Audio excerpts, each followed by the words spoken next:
Muy buenas tardes formalmente, dándole las gracias a Dios que nos da siempre este espacio para poder reflexionar y hacerlo de la mano de expertos, de estudiosos de temas de relevancia social. En el día de hoy pues estamos retomando nuestro coloquio Conoce mi tesis y lo estamos haciendo en el marco de un panel. Un panel que nos va a dar la oportunidad de ver un poco esos temas de garantías fundamentales, de derechos fundamentales, que nos da la oportunidad de entender un poco todos esos procesos constitucionales en los que ha estado involucrada la sociedad dominicana a través de nuestra primera, segunda, tercera, cuarta república. Y eso ponerlo también un poco en contexto con todos los temas de la creación del Tribunal Superior Constitucional, del Tribunal Constitucional como esa alta corte que también da garantías de derechos fundamentales a los ciudadanos. Verlo asociado a una perspectiva de derechos también fundamentales a través de esa necesidad que tiene el ser humano de elegir y de ser elegido. Tres perspectivas distintas en el marco de este coloquio. Quiero primero dar la bienvenida a nuestra distinguida rectora de ELI Global, la doctora Josefina Pimentel, que como siempre saca un tiempo preciado para estar con nosotros y apoyar esta iniciativa. Agradecer a cada uno de nuestros panelistas de la mano de tres estudiosos del tema. Tenemos a Natanael Méndez Matos, que está por aquí y que va a estar con nosotros pues compartiendo una reflexión en torno a uno de los temas que hemos tratado. Además a la maestra Jennifer Sepúlveda, que también está con nosotros por aquí, y agradecer también a nuestro tercer panelista, a Yaciel Pimentel Martínez, y por supuesto esas palabras de reflexión a través de nuestro especialista, el licenciado Acosta. En el día de hoy vamos a compartir tres tópicos relevantes. El primero, las 4 etapas históricas del control de constitucionalidad en la Constitución Dominicana y sus garantías de protección de los derechos fundamentales. Lo vamos a hacer de la mano de Natanael Matos Méndez. Y de Natanael Matos Méndez, pues vamos a leer una pequeña semblanza, reconocer que es destacado abogado, especialista en litigios inmobiliarios del sector turístico y procedimientos constitucionales con más de 30 años de experiencia profesional. Con una formación académica de licenciatura en Derecho de la Universidad Tecnológica de Santiago, UTESA, con una maestría en Derecho Constitucional de la Universidad Autónoma de Santo Domingo, UAS, con 2 especialidades en Justicia Constitucional y Garantías de los Derechos Fundamentales por la Universidad Castilla-La Mancha de España, una maestría en Derecho Constitucional y Libertades Fundamentales, justamente la que nos compete en la tarde de hoy por el Instituto Global de Altos Estudios en Ciencias Sociales y la Universidad París Panteón Sorbonne, y además como con un bachelor degree en Teología del Instituto Bíblico de las Asambleas de Dios. Su experiencia profesional, la de Méndez Mato, está ampliamente reconocido por su trabajo en litigios inmobiliarios y sus conocimientos profundos en derecho constitucional. Ha participado activamente en procedimientos constitucionales de gran relevancia, ha impactado a través de la Fundación Evangélica del Socorro al Recluso. Además, tiene trabajos en la sentencia del Tribunal Constitucional, declaró la inconstitucionalidad por omisión legislativa e incumplimiento del mandato constitucional de leyes particulares. También en la sentencia del Tribunal Constitucional, donde declaró la inconstitucionalidad de ciertos artículos del Código Civil y del Código de Procedimiento Civil de la República Dominicana.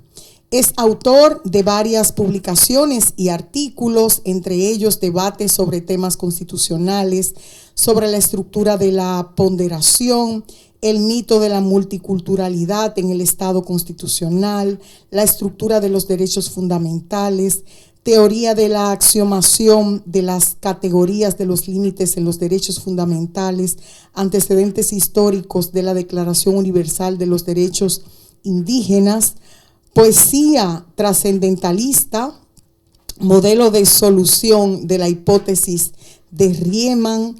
Tenemos Virusman, sí, una novela apocalíptica de ciencia ficción, además de Melosh, que hace referencia al Mercat, Templo de la Muerte, también una novela de misterio. Ha recibido reconocimientos en el Colegio de Abogados de la República Dominicana, en la Fundación de Desarrollo de Azua de Compostela, en la Fundación Pedro Guerrero Incorporation. Como vemos, estamos de la mano de un experto en la materia que ha consagrado su vida al trabajo de los temas constitucionales y sobre todo de los derechos fundamentales. Vamos a dar paso a Natanael Méndez Matos. Bienvenido, buenas tardes. Para mí es un placer ser parte de este panel y compartir con nuestro querido asesor de tesis, también magistrado, también con nuestro querido profesor, coordinador con Castilla-La Mancha, nuestro querido, y con los demás aquí presentes. En este panel nosotros vamos a tener a modo de conversatorio, porque el tema abarca mucho, es bastante amplio, seré lo más sucinto posible. Nos centramos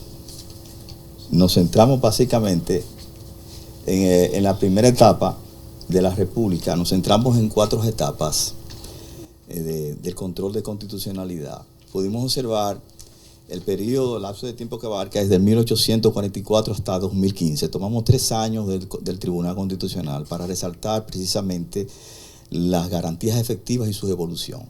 ¿Por qué? Porque partimos de un principio fundamental consagrado en la Declaración de los Derechos del Hombre y del Ciudadano de 1789, en la cual dice su artículo 16 taxativamente: una constitución donde no existe la separación de los poderes y donde no existe un régimen especial de garantías de protección de los derechos fundamentales es inexistente.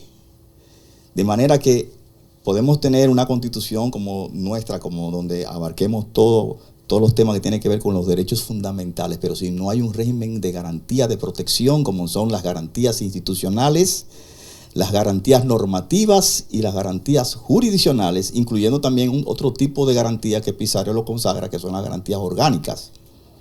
Esos 4 tipos de garantías, nosotros vamos a ir viendo en qué momento fueron truncadas en cada proceso de la reforma constitucional. Por ejemplo, en la Constitución del 1844, en su artículo 125 y 35, en ambos artículos consagramos el control difuso de constitucionalidad, que es una copia del sistema del modelo norteamericano. Pero previo a ese control, nosotros habíamos incorporado un control de revisión o un control de consulta de la Constitución de Cádiz de 1812. Y lo incorporamos precisamente en la Constitución de 1844, en la cual se dieron 2 casos interesantes, en la cual en uno de ese modelo se presentó un conflicto entre un señor llamado apellido Reguillo contra la Bastida, el secretario de Hacienda. En el 1845 se creó una secretaría para aglutinar todos los bienes que habían sido controlados por el gobierno de la ocupación haitiana y pasaron a ser parte de la nueva república. Resulta que el señor Reguillo tenía una casa que había sido confiscada en el gobierno de la ocupación haitiana, y cuando recuperamos los bienes, esa casa estaba bajo el control de la administración del Estado de la nueva república de 1844. Precisamente el señor Reguillo lleva una acción ante la Suprema Corte de Justicia solicitando su garantía para que le sea hacer una restitución de su derecho más las rentas que había producido por el alquiler. La Suprema Corte de Justicia ordena a Hacienda a que le devuelva la casa y también la restitución de los valores. Eso trajo como consecuencia que el Ministerio de Hacienda de la Bastida recurrió ante el Congreso de la República para pedir una consulta, y como lo hizo como un recurso de revisión, realmente como una revisión constitucional, alegando violación al artículo 81 y violación a la ley de Hacienda, en la cual la Constitución y la ley de Hacienda taxativamente establecía que los bienes, que cada partida presupuestaria tenía que ser sometida y aprobada por el Congreso. Fijaos bien cómo la Suprema Corte de Justicia, en su sano sentido, hizo una ponderación, pero vulneró normas constitucionales. Y le quiso imponer con una sentencia al Ministerio de Hacienda la erogación de una partida presupuestaria que debió ser aprobada previamente del Congreso. A partir de ahí se dicta una sentencia maravillosa en la cual el Congreso de la República Dominicana en el 1882 consagró lo siguiente: dijo, mira, no procede la sentencia, el mandato de la sentencia de la Suprema Corte de Justicia en la cual ordena la devolución y la entrega, porque estas partidas deben ser aprobadas por ley. Por vía de consecuencia, se rechazó el recurso, se revocó la decisión de la Suprema Corte de Justicia, trayendo como consecuencia un conflicto hasta el día de hoy que se mantiene. La Suprema Corte de Justicia alegaba que se había cercenado su capacidad de independencia, pero evidentemente lo que estaba haciendo la Suprema Corte era una ponderación, donde una norma de carácter, dos normas, el artículo 121 de la Constitución contemplaba, y el 22 contemplaba el derecho, que no el derecho de propiedad inmobiliaria es un derecho fundamental, pero estaba en conflicto con una norma de carácter constitucional que mandaba y exigía que las partidas presupuestarias fueran incluidas por mandato de una ley. Si la Suprema Corte de Justicia hubiese ordenado con una sentencia de carácter de las sentencias interpretativas que tenemos ahora en el Tribunal Constitucional, hubiese ordenado una sentencia mandatoria como hace el Tribunal Constitucional, le ordeno que dentro de un mandato de que el Congreso proceda a incluir en la partida presupuestaria del X periodo tal el pago de los impuestos, del pago de la devolución y también de los emolumentos producto de las rentas, hubiese sido diferente, porque le estaba remitiendo al mandato de la Constitución de que se cumpliera con lo que fueran producto de las partidas, pero no imponerle una sentencia de un poder sobre otro poder. Ahí viene el conflicto entre los poderes y la famosa teoría del diálogo entre los tribunales constitucionales y entre los poderes.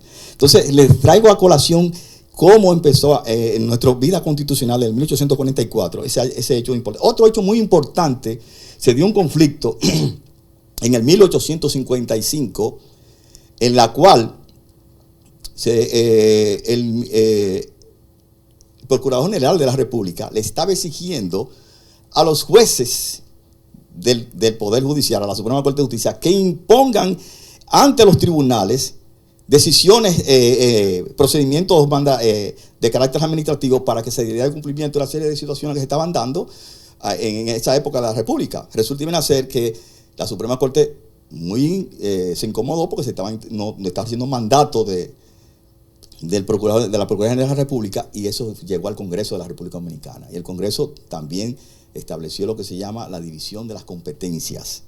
Hasta el día de hoy, que se dio una situación que provocó a que surgiera el recurso del fisco, donde el recurso del fisco, aún el Estado Dominicano, tenía que estar representado en todos los procedimientos que involucraran al Estado, y que los procuradores generales de la República tuvieran siempre presencia ante la Suprema Corte de Justicia. Y hasta el día de hoy, el procedimiento del fisco se impone, no prescribe, inclusive se impone frente a los derechos particulares del Estado. Por eso que usted ve que los procuradores generales de la República, todos los procuradores, van a siempre defender al Estado. Pero nunca he visto un procurador en mis 32 años de ejercicio defendiendo un interés particular, ni tampoco un interés de carácter fundamental. Nunca. Excepto los derechos colectivos y difusos, que son diferentes. Un segundito. Pero cuando usted le invoca un procurador de la República, ven a defenderme, porque tengo un problema donde el propio Estado dominicano me está cercenando mis derechos. No, ellos simplemente se constituyen a defender un Estado a veces corrupto y abusador y atropellador en perjuicio de los derechos fundamentales de la ciudadanía. Solamente se involucran en cuestiones muy puntuales, pero cuando tiene que ver con derechos personalísimos, como el derecho de propiedad, la libertad, etcétera, etcétera, ahí el procurador no entra a defender. Se lo digo porque esa ha sido la experiencia de toda una vida. Lo que obliga, quizás no cogemos la teoría de Zaffaroni, no voy a entrar a la teoría de la elección de los jueces, porque eso lo critican, pero por lo menos que el pueblo dominicano empiece a tener ya y a elegir sus propios procuradores, independientemente, porque el abogado, la famosa figura del defensor del pueblo es inoperante. Porque hay un desequilibrio en la Suprema Corte y en todas las instancias con relación al tema de los procuradores y los derechos, y para defender los derechos personalísimos. No me refiero a los derechos de colectivos y difusos, lo que tiene que ver con el medio ambiente, el aire, eso no. Me refiero a los personalísimos, como la libertad, como el derecho a la propiedad, como la libertad de empresas, etcétera, etcétera.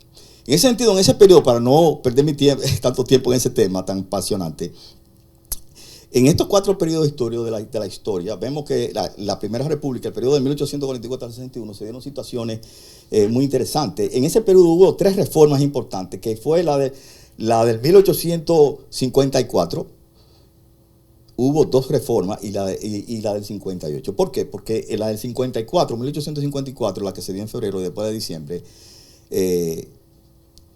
parte de las garantías fundamentales fueron cercenadas. De hecho, la última reforma se eliminó la función de la Suprema Corte de Justicia como recurso de casación y pasó a la Suprema Corte de Justicia a ser simplemente una corte de apelación.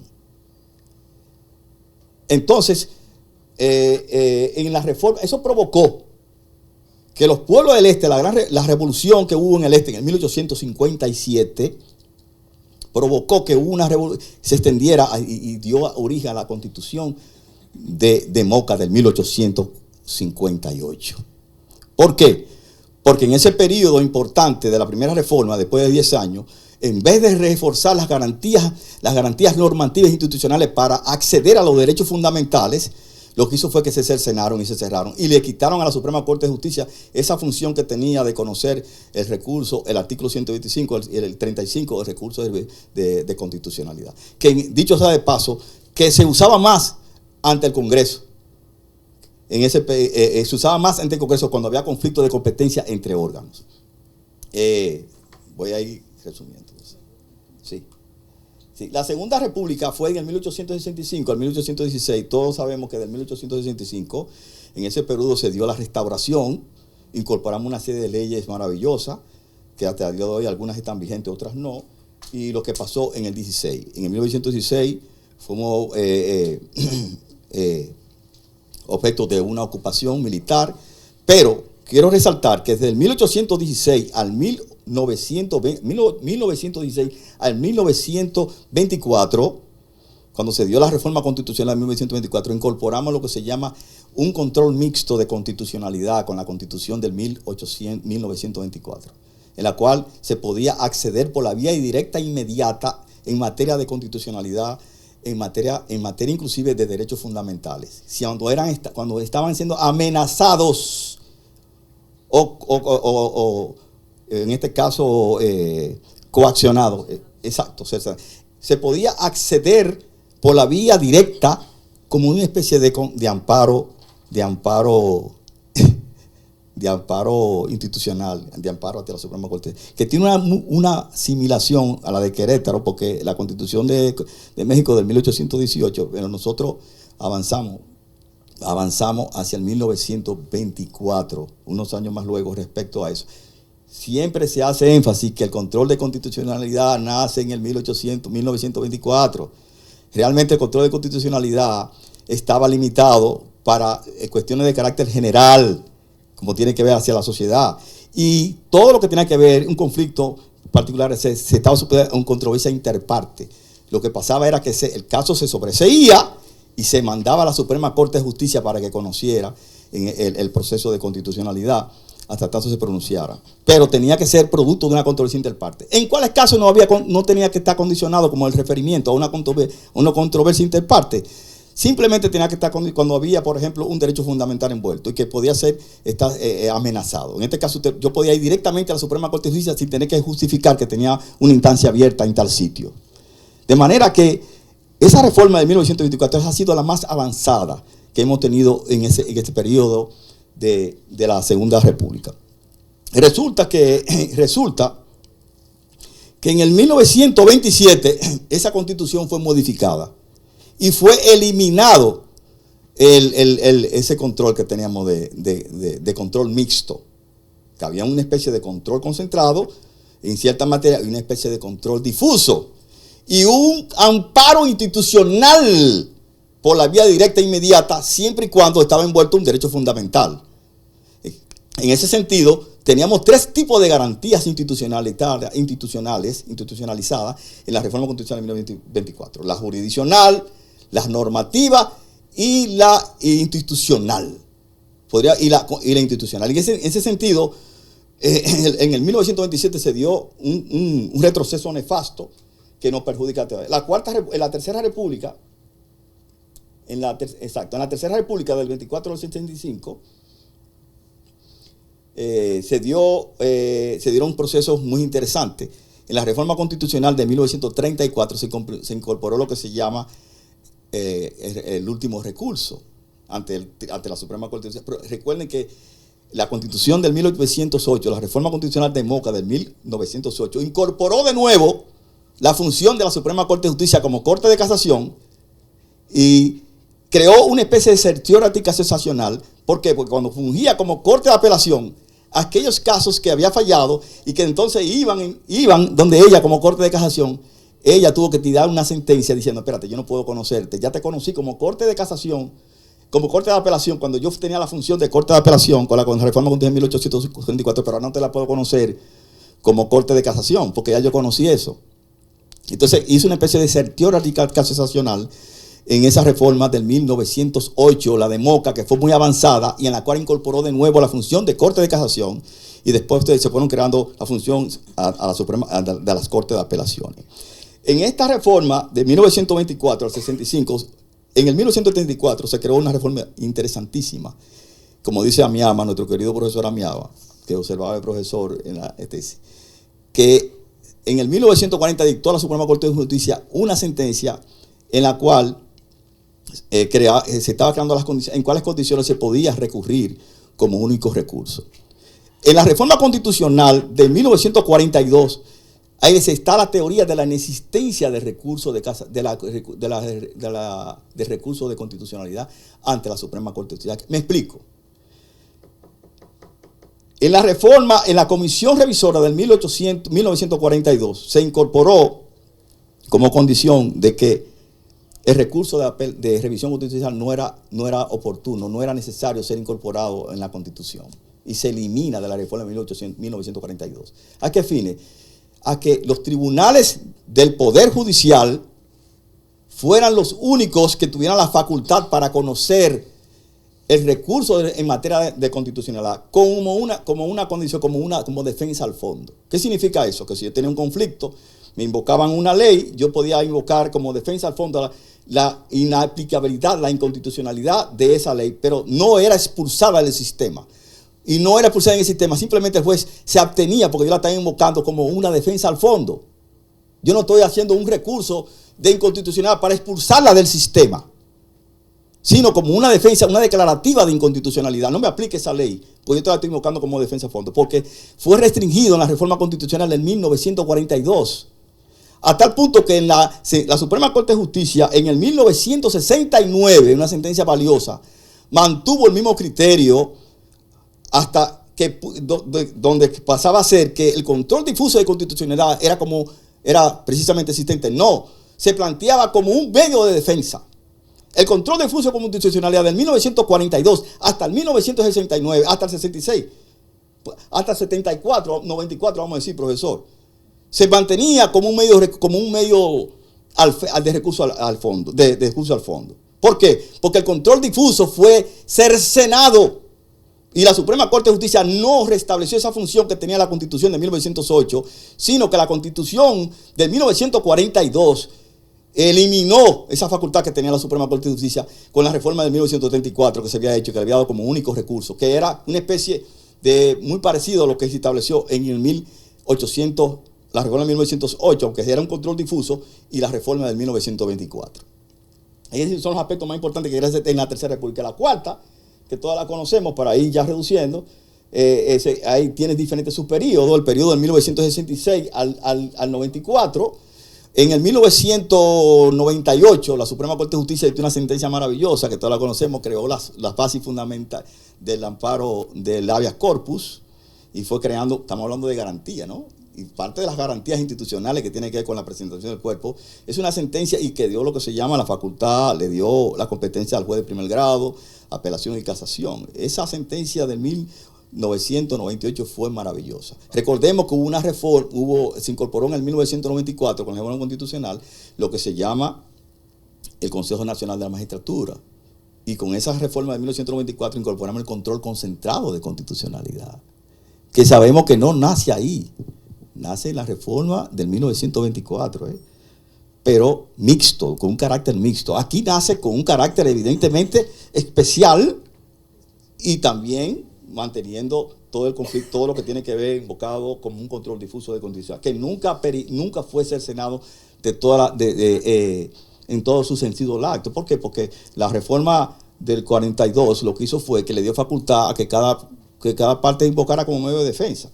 Pero no se hacía un juicio a la ley, se hacía un juicio a mi conflicto que yo tenía de carácter personal o a un interés particular del Estado. Entonces, hay una sentencia muy valiosa que tiró también en este periodo de la Suprema Corte de Justicia, la sentencia de 1999, dos sentencias importantes, en la cual la del 99 definió lo que es la ley, lo que era la competencia atributiva, lo que es el interés legítimo, etcétera, etcétera.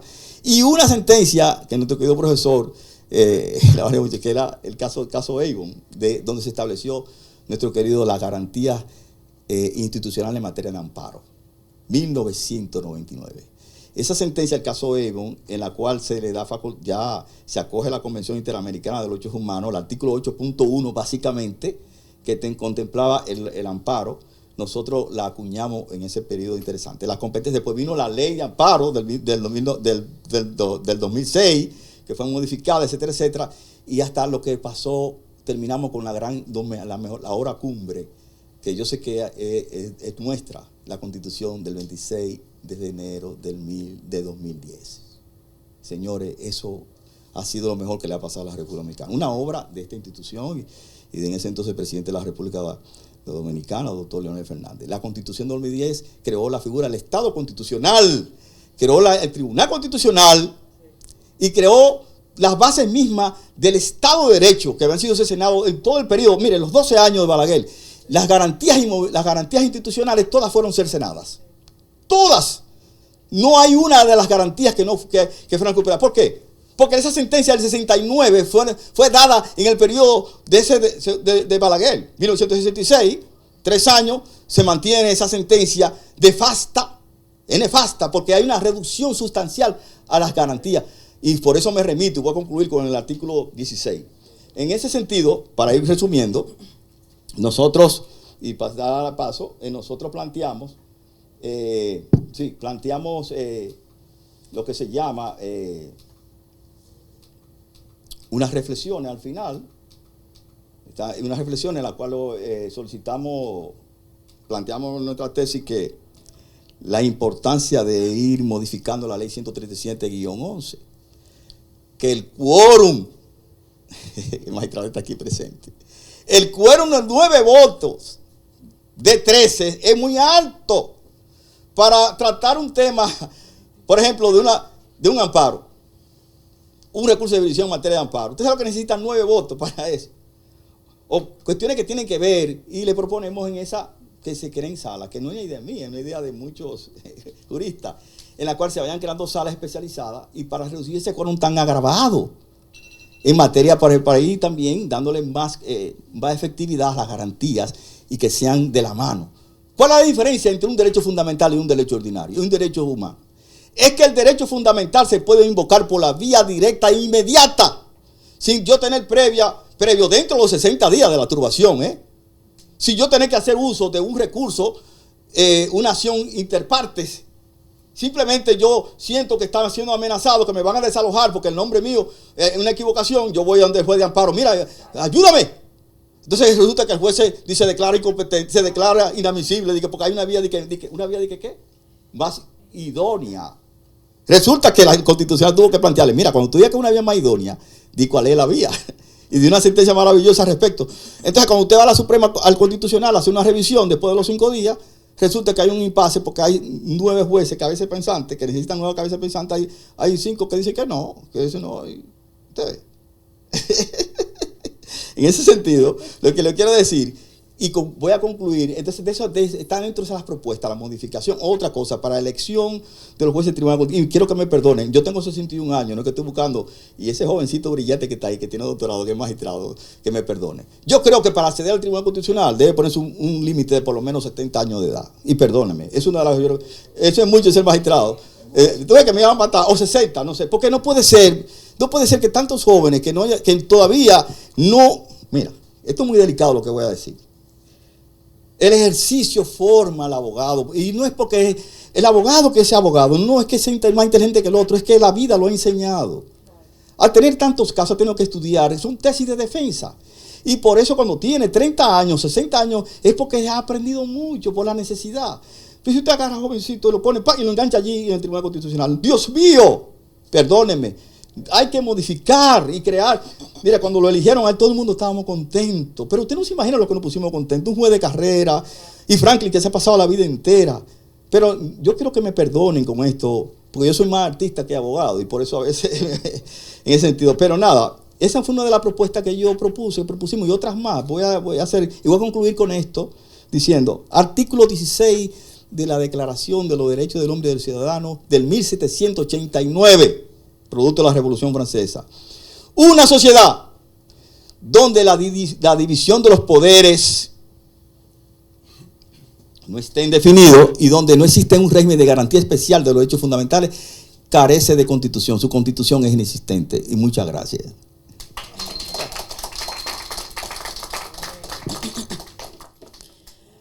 Un maravilloso recorrido por esas transformaciones constitucionales que garantizan los derechos fundamentales de los ciudadanos a través de nuestro experto Matos Méndez. Vimos todo ese régimen de garantías, vimos desde la Constitución de Cádiz hasta la magnífica Constitución del 2010.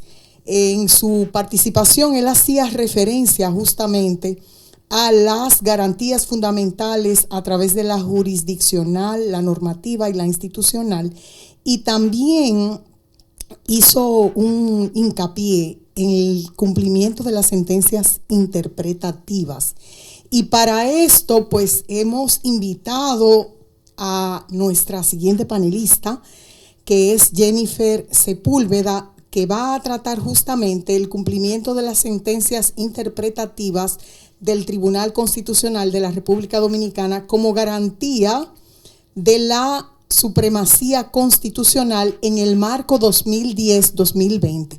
Entonces, de nuestra invitada panelista, vamos a leer también una semblanza. Es una destacada abogada y consultora legal con una amplia trayectoria en el ámbito jurídico y académico de la República Dominicana, socia fundadora y gerente de Sepúlveda Molina Consultoría Legal desde el 2022, donde ha demostrado su liderazgo y expertise en derecho administrativo y tributario. Su experiencia profesional data desde el 2020, hace referencia a que justamente en el 2020 que se desempeña como docente de la Universidad Autónoma de la UAS, impartiendo monográficos en Derecho Administrativo. Paralelamente se desempeña como docente titular en la Universidad APEC, UNAPEC, donde imparte cursos de maestría en Derecho Administrativo y Tributario.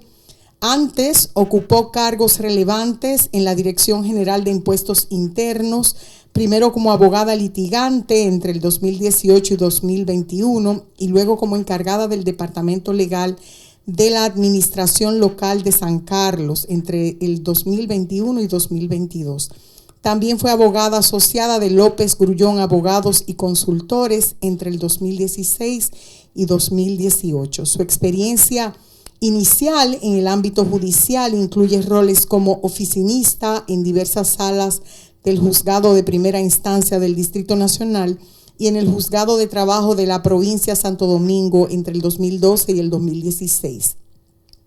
Cuenta con publicaciones y otras actividades. Ha contribuido con artículos especializados en la revista jurídica Gaceta Judicial y la revista digital Abogados SDQ, destacando su análisis sobre la legislación medioambiental y la fracturación electrónica en el país. Su formación es licenciada en Derecho, magna cum laude de la Universidad Iberoamericana UNIBE en el 2015, con una maestría en Derecho Administrativo y Procedimiento Administrativo de la Universidad Autónoma de Santo Domingo, UAS, en el 2017, maestría en Derecho Constitucional y Libertades Fundamentales, justamente del Instituto Global de Altos Estudios y Ciencias Sociales y Global, con doble titulación con la Universidad París Panteón Sorbonne en el 2019, y es también doctoranda en Administración, Hacienda y Justicia en el Estado Social por la Universidad de Salamanca, y está justamente en este momento en ese proceso. Pues vamos a dejar con ustedes a nuestra panelista Jennifer Sepúlveda, que nos va a abordar el cumplimiento de la sentencia interpretativa del Tribunal Constitucional de la República Dominicana como garantía de la supremacía constitucional. Muchísimas gracias por esa noble presentación. Debo de saludar y agradecer a las autoridades de nuestra alma mater, ¿verdad?, por esta oportunidad. Creo firmemente que, y por eso saludo este tipo de iniciativas y de conversatorios que evidentemente fortalecen el círculo académico, la profundidad de la investigación, que siempre son un proyecto en construcción. Siempre que uno inicia una investigación, independientemente de que sea doctoral, que sea en el marco de una maestría o incluso grado, lo hace casi que como un bebé, ¿no? Con esa visión de mejorarla, de perfeccionarla. Y bueno, pues por eso estamos aquí. Vamos a tratar es difícil tener el segundo turno al bate después de nuestro querido, ¿verdad? Pero vamos a tratar de puntualizar lo más posible en este tema, que se trata del cumplimiento de las sentencias interpretativas del Tribunal Constitucional Dominicano como garantía de la supremacía constitucional. Aquí básicamente nosotros quisimos ver de forma amplia, ¿verdad?, la necesidad de la interpretación. ¿Por qué es necesario interpretar? Interpretar sobre todo la norma constitucional a sabiendas de que ese ejercicio interpretativo es precisamente lo que va a garantizar esa supremacía constitucional. Y pues ahí estuvo nuestra justificación, ¿no? El derecho constitucional, sabemos que dentro del derecho público y el derecho en general, pues tiene esta jerarquía, si se quiere, de forma general, encima de todo el derecho. Y en esa tesitura es que es importante dar el significado a aquello que parece inconcluso, incompleto, un poco gris quizás, como es la actividad propia del ser humano. Y que el derecho constitucional, a través de la interpretación y por ende de las ejecuciones que se den al traste con esto, nace de esa importancia y de ese ejercicio interpretativo. De ahí se justifica también con los efectos precisamente que tiene esa interpretación. ¿Cuál es el efecto que tiene que el Tribunal Constitucional en sus veces, en sus funciones, ejerza una interpretación? Bueno, pues la vamos a ver un poquito más adelante, pero es esto, es aclarar aquello que está inconcluso, incompleto o quizás no tan claro. Entonces, en nuestro planteamiento, y aquí rescatamos incluso un poquito de nuestro panelista anterior. República Dominicana tiene justicia constitucional desde el inicio de su república. Sin embargo, la jurisdicción constitucional nace con la modificación constitucional del año 2010 y con la creación del Tribunal Constitucional. Y esto es importantísimo. ¿Por qué?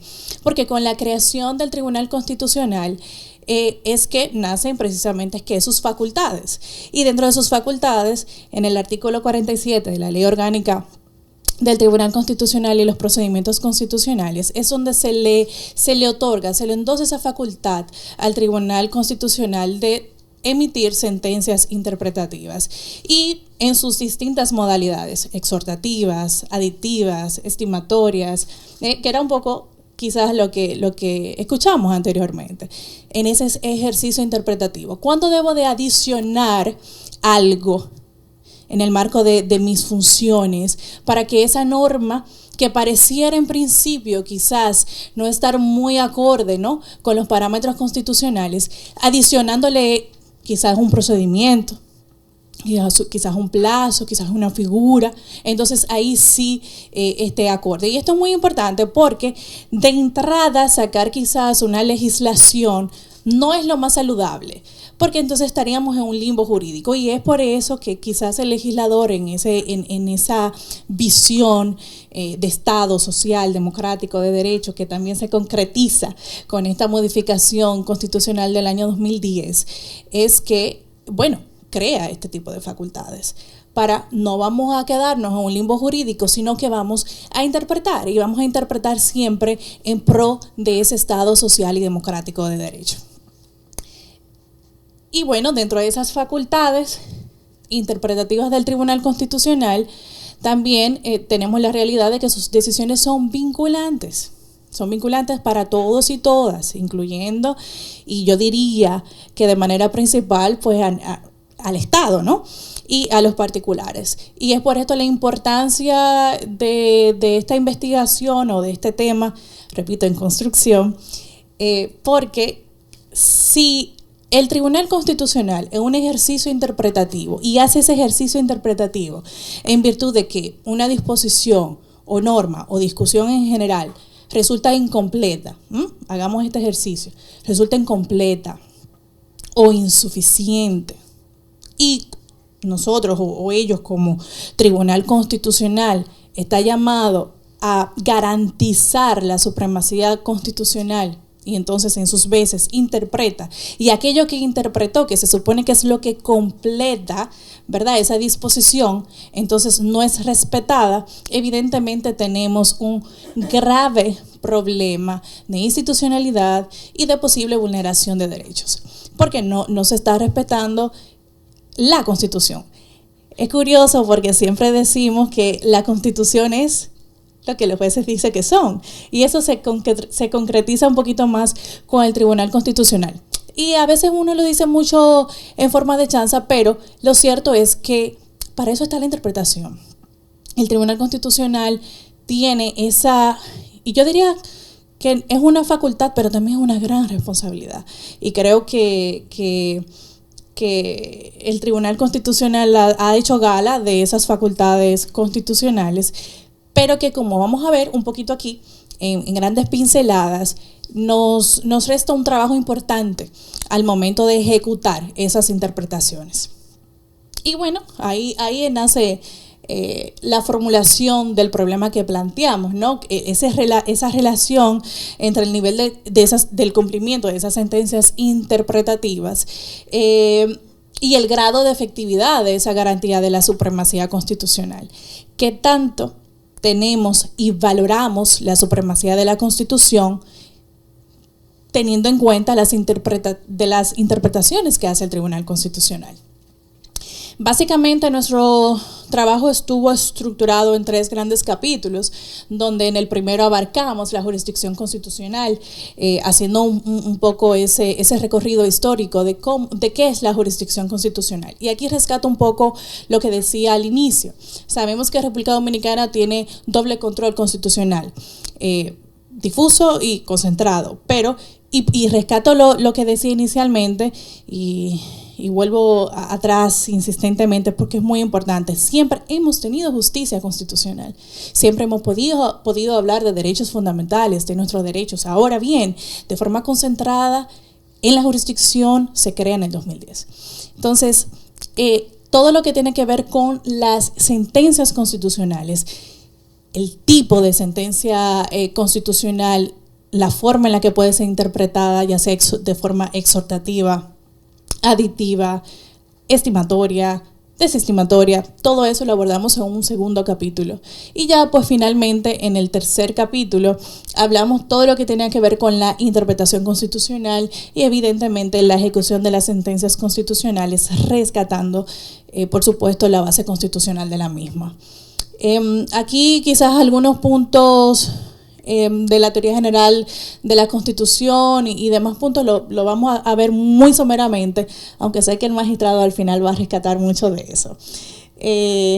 Quiero resaltar en relación a las sentencias constitucionales de manera muy específica los principios que rigen las sentencias. Los principios son sumamente importantes. ¿Por qué? Porque son mandatos de optimización. Y nuestra Constitución es una Constitución cargada de principios, que muchas veces entendemos que los principios son simple poesía jurídica o simples esbozos que están ahí como letra muerta, ¿no? Y no es así. Los principios son mandatos de optimización, que están mandatos a mejorar, que están llamados a mejorar, a optimizar, precisamente para que lo que esté allí sea cumplido de la mejor manera. Y fíjese que cuando hay un conflicto entre uno o más derechos, entre una competencia y otra, puede ser resuelto por medio de los principios. Es la base. Cuando vamos a los principios, que vamos al principio de congruencia, principio de motivación, vamos a la presunción de constitucionalidad de la ley, es decir, siempre debemos entender que la ley es constitucional. Siempre debemos, y trataré de tocarlo un poco más adelante, siempre debemos de tratar de conservar el ordenamiento jurídico y precisamente por eso nace la interpretación, para no expulsar de manera quizás muy sencilla, ¿no? Una disposición legal, sino de hacer el ejercicio que lo que tengamos funcione. Y si lo que hace falta es darle ese giro, adaptarlo a la realidad, a la necesidad social, a la dinamicidad de lo que es propio de la sociedad, pues se interpreta. Y en función de eso, entonces se presume y se adapta la constitucionalidad de esa disposición. Y evidentemente la interpretación conforme a la Constitución. Como había dicho, pues también mencionamos y desarrollamos la clasificación de estas sentencias interpretativas, aunque yo debo de admitir que una de mis favoritas son las exhortativas, ¿verdad? Que allí es donde, bueno, el Tribunal Constitucional, dentro de sus facultades y haciendo este ejercicio interpretativo, es una forma de hacerle ver al Estado de qué forma podemos mejorar lo que tenemos y hace entonces la tarea, o mejor dicho, le impone esa tarea exhortando lo que debe, cómo debe de hacerlo, para que esas disposiciones que tenemos, que pueda hacer los emplazos, y tenemos importantes precedentes allí para rescatar, puedan entonces hacerse conforme a la Constitución. Es muy importante y quizás la génesis de esto, lo que tiene que ver con las sentencias constitucionales. Fíjense, la ejecución. La ejecución de las sentencias no es una simple, digamos que deseo o una simple prerrogativa privada. No, la Constitución, que si bien establece en su artículo 148 que dentro de la tutela judicial efectiva es obligación de los jueces hacer ejecutar lo juzgado, si bien esta disposición está dentro del marco del Poder Judicial, evidentemente se hace extensivo a todas las competencias jurisdiccionales y por tanto abarca las competencias del Tribunal Constitucional y por tanto sus decisiones. Entonces, ¿qué quiere decir esto? Y la base constitucional es evidentemente importantísimo en este sentido, que para que tengamos una dimensión y podamos realmente tener una supremacía constitucional, debemos hacer cumplir no solamente lo que dice la Constitución, sino también lo que se decide respecto de ella. Por tanto, si el Tribunal Constitucional ha realizado una interpretación, esa interpretación es una extensión de la Constitución, es una extensión de la normativa vigente, es una extensión de los deberes, de los derechos o de las obligaciones que esa interpretación ha realizado de cara a la Constitución vigente. Y por tanto, su ejecución es vital y es lo único que garantiza que real y efectivamente esa Constitución se encuentra por encima de cualquier cosa, ¿no? Y es parte de esas facultades o de esa facultad que fue otorgada por la propia Constitución al Tribunal Constitucional.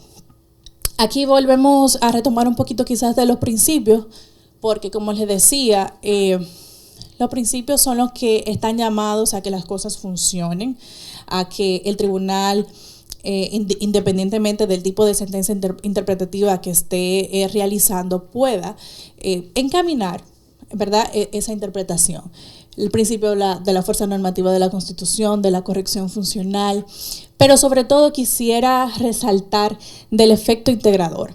Siempre debemos de ver la Constitución como un todo, de forma íntegra. Y ese es quizás el ejercicio más importante de la interpretación constitucional. Entender que la Constitución es una sola pieza, es un todo, es un rompecabezas que debemos de verlo quizás de forma macro, y que si fuésemos, y es parte de los límites, que no podemos ver ni podemos realizar una interpretación por partes, sino que debemos de hacer una ponderación de derechos, entendiendo de que todos forman parte del todo que es la Constitución.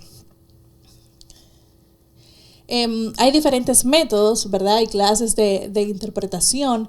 Ahí es obligatorio citar a nuestro magistrado y profesor cuando ha resaltado siempre y de manera muy firme la utilidad de la interpretación histórica. Y esto creo que aplica para todo, en todo tipo de materia, no solamente la jurídica. Es imposible saber para dónde vamos, ¿verdad?, sin saber o recordar de dónde venimos. Y lo propio pasa con el sistema jurídico, sobre todo con la materia constitucional.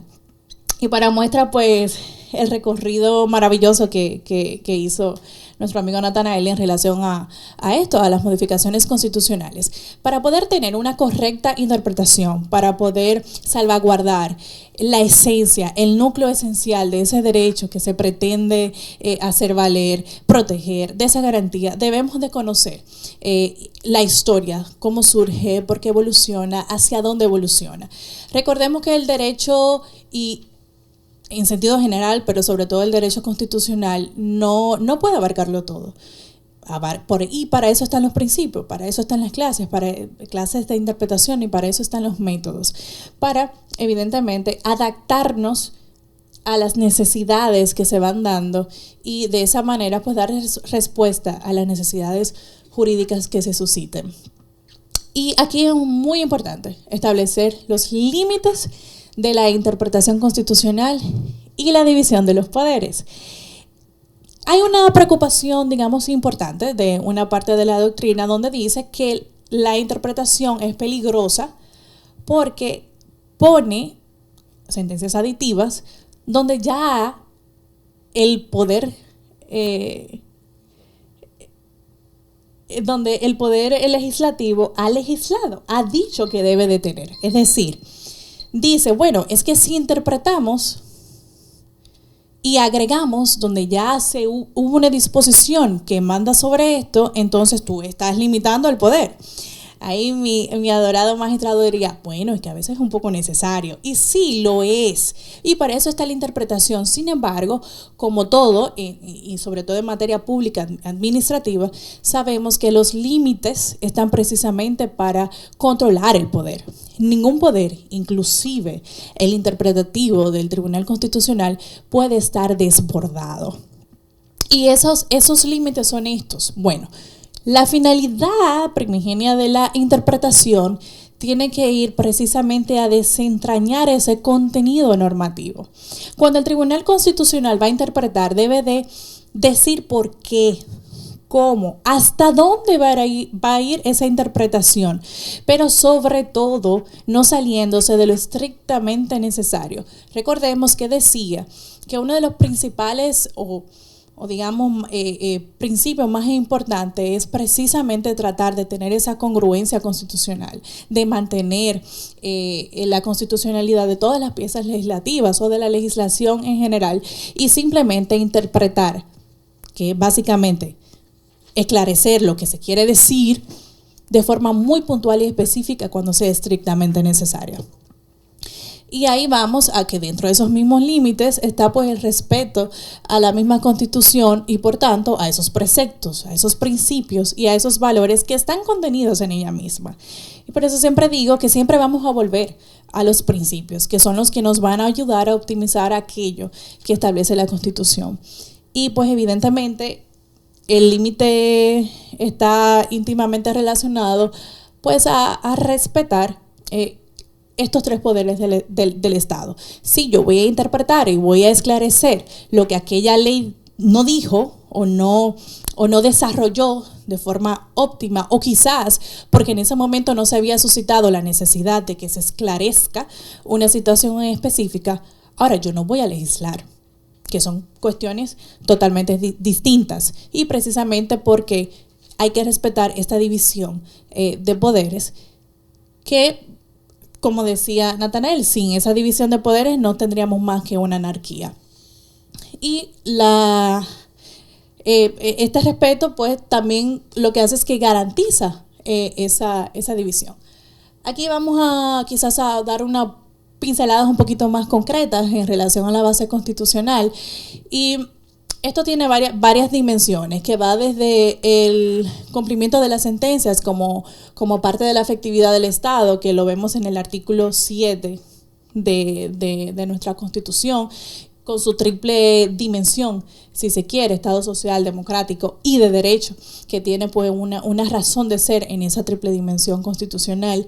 Y lo que les decía específicamente en el párrafo primero del artículo 149 de la Constitución, que se hace extensivo al Tribunal Constitucional.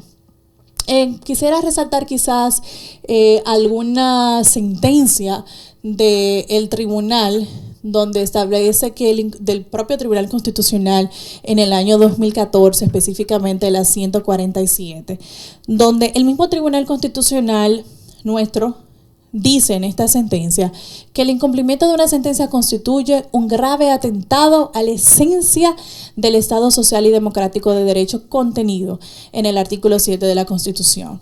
Y ahí es que se ve la dimensión real de que, bueno, de la importancia de la interpretación. Si no cumplimos lo que ha sido decidido en términos generales por una decisión jurisdiccional, entiéndase, por cualquier tipo de sentencia, entonces estamos violentando ese Estado social y democrático de derecho.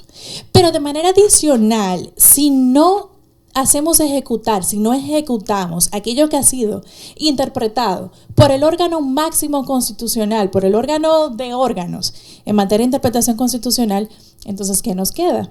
Estamos pues evidentemente violentando ese Estado social y democrático de derecho en gran medida. Importantísimo que la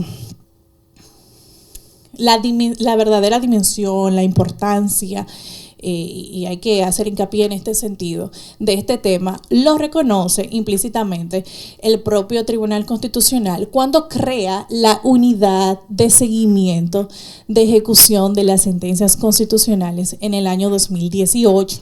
Es decir, el propio Tribunal Constitucional dice, miren, tenemos un grave problema con la ejecución de las sentencias. Y por tanto vamos a crear esta unidad de seguimiento que forma parte de la Secretaría para de alguna manera inducir, ¿verdad?, la ejecución de las mismas. Debo decir, y en aras quizás de darles datos lo más actualizados posibles, teniendo en cuenta que ya nuestra investigación tiene ya algún tiempo, esta tarde volví a revisar las estadísticas de las sentencias que hacen falta por ejecutar del Tribunal Constitucional. Y debo de decirles que a la fecha de agosto 2023, que es la última actualización de esta unidad que le digo de seguimiento de ejecución de sentencias del Tribunal Constitucional, faltan por ejecutar unas 80 sentencias. Es decir, que el Estado, las instituciones, los órganos, los particulares, han hecho caso omiso a unas 80 sentencias emitidas por el Tribunal Constitucional. ¿Qué quiere decir esto? En términos llanos, que de manera consciente, porque sabemos que el Tribunal Constitucional es ¿qué? El máximo intérprete de la Constitución, o en 80 casos, con sus respectivas dimensiones e implicaciones, sencillamente han puesto de lado aquello que ha interpretado la Constitución o ha mandado la Constitución. Porque debo decir que no todas son interpretativas. Sin embargo, sí quisiera rescatar una que sí fue de corte interpretativo y que para quizás su sorpresa, lamentable, data del 2013, magistrado. Quizás una de sus primeras sentencias que lamentablemente todavía no ha sido ejecutada. Y como dije antes, es de corte interpretativa. Esta sentencia que específicamente interpreta una situación de competencias en el marco de la Dirección General de Prisiones. Fíjense cómo estamos hablando del 2013, pero ustedes sabrán que este conflicto que genera esta decisión del Tribunal Constitucional, pues evidentemente es todavía previo al 2013. Razón por la cual llega, ¿verdad?, al Tribunal Constitucional. Y hago quizás esta reflexión, quizás actualizándola un poquito, para que entendamos que esos derechos que ha interpretado el Tribunal Constitucional en esas 80 y tantas sentencias, simplemente están siendo puestos de lado. Y pese a ese esfuerzo que nos consta, quizás de todos los presentes, que ha hecho el Tribunal Constitucional para hacer entender que no es simplemente emitir una sentencia, sino también ejecutarla, para que podamos darle la verdadera dimensión a esa supremacía constitucional que esboza nuestra Carta Magna, simplemente está siendo puesta ahí como de ladito. Y ya vamos por unos 80 y tantos, que yo me atrevería a decir, magistrado, que va mucho más, teniendo en cuenta que hay una evidente tema humano de la actualización de la página o del portal del Tribunal Constitucional. Esto yo creo que también lo demuestra y lo refrenda los discursos finales del ex presidente, magistrado Milton Wright, querido profesor también, donde en sus últimos discursos a propósito de su salida del Tribunal Constitucional resaltó en varias ocasiones la importancia no solamente de la interpretación constitucional, sino de la ejecución de las sentencias. Es decir, sí, es importante tener justicia constitucional. Sí, es vital preservar y trabajar por esto que tenemos, que es la jurisdicción constitucional. Pero todavía es de mucha más importancia hacer valer, es decir, ejecutar lo que hemos decidido. Es la única forma de que a nuestra Constitución se le dé el verdadero valor que tiene, que es esa supremacía. No sé cómo vamos de tiempo, pero prometo ir concluyendo. Ya me están haciendo ejecutar lo decidido, que fueron 15 minutos. Pero bueno, ya con ánimos ya de concluir y quizás cerrar un poquito. A modo de conclusión, es importante reconocer que es el Tribunal Constitucional el máximo órgano para la interpretación constitucional y que evidentemente la interpretación constitucional consiste en grandes rasgos en atribuir o dotar de significado aquello que se encuentra inconcluso. Y ahí es que radica su importancia, que va de la mano, como hemos dicho o como he tratado quizás de reflexionar un poquito, de ejecutar aquello que se ha interpretado, que en definitivas cuentas va a ser la única forma de preservar ese Estado social y democrático de derecho que tanto atesoramos y defendemos. Hay algunas recomendaciones que, bueno, pues les invito quizás a, si les es de utilidad, a verificar en nuestro trabajo de investigación para que podamos ejecutar el tiempo de los 15 minutos, ¿verdad que sí? Muchísimas gracias y espero que de verdad les sea de utilidad. Quedo abierta a cualquier pregunta. Muchísimas gracias a Jennifer Sepúlveda, que nos ha dado una perspectiva muy interesante del valor de la ejecución de las sentencias del Tribunal Superior o del Tribunal Constitucional, que ya es superior. Que también muy interesante porque nos da la oportunidad de ver cómo ha evolucionado la Constitución Dominicana desde esa Constitución donde estaba ese conflicto entre la Suprema Corte de Justicia y el Congreso, ya a tener un tribunal que nos da esa prerrogativa de interpretar las sentencias. Vamos a pasar a nuestro tercer y último panelista. Se trata de Yaciel Pimentel, Yaciel, que nos va a presentar garantías normativas y jurisdiccionales para proteger el ejercicio efectivo del derecho a elegir y a ser elegido. Y de Yaciel leer también una pequeña reseña para que nos pueda contextualizar un poco su tema de tesis. Yaciel Pimentel Martínez es un destacado abogado y catedrático de una amplia trayectoria en el ámbito del derecho, la educación y la comunicación. A lo largo de su carrera ha demostrado un compromiso constante con la excelencia académica y profesional, así como una notable habilidad para liderar y coordinar proyectos en diversas áreas. Desde el 2015 se desempeña como catedrático de la Universidad Tecnológica de Santiago, UTESA, donde ha sido responsable del diseño e implementación curricular de las cátedras de Derecho Inmobiliario y de Derecho Penal y Sociología Jurídica. En el 2014 y 2020 trabajó como coordinador regional en el Ministerio de Energía y Minas, donde diseñó, desarrolló e implementó programas de formación y promoción de políticas públicas. Su gestión fue crucial para la divulgación de las políticas del ministerio en diversas regiones. Desde el 2007 hasta la actualidad ejerce de manera independiente la profesión de abogado en Pimentel, Martínez y Asociados. En este rol ha desempeñado casos en el área civil, penal, migratoria e inmobiliaria, destacándose en la documentación y defensa en corte. Además de, en el 2008 al 2014 se ha desempeñado como productor y director, o se desempeñó como productor y director de un programa televisivo, demostrando su capacidad para coordinar y desarrollar contenidos audiovisuales. En paralelo, fue asesor legal en la Dirección General de Migración del 2010 al 2014 y asesor de comunicaciones de ANAMAR del 2010 al 2011, donde coordinó estrategias comunicacionales y realizó estudios legales para la Dirección General. Entre el 2007 y el 2010 ocupó el cargo de director del Tribunal de la Administración General de Bienes Nacionales, gestionando la titulación de inmuebles del Estado Dominicano. Previamente fue paralegal en la oficina Pelegrín Castillo del 2004 al 2006, encargándose de la gestión de procedimientos jurídicos.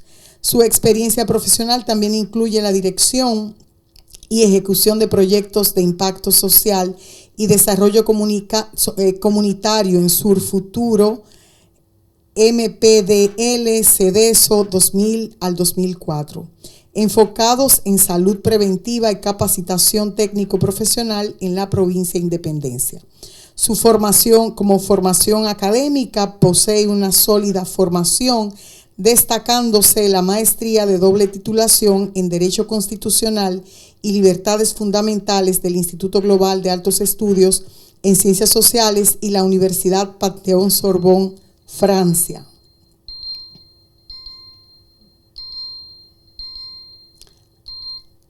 Perdón. Pues vamos a darle la oportunidad a Yaciel Pimentel para que nos dé su perspectiva de estas garantías normativas y jurisdiccionales para proteger el ejercicio efectivo del derecho a elegir y ser elegido. Adelante.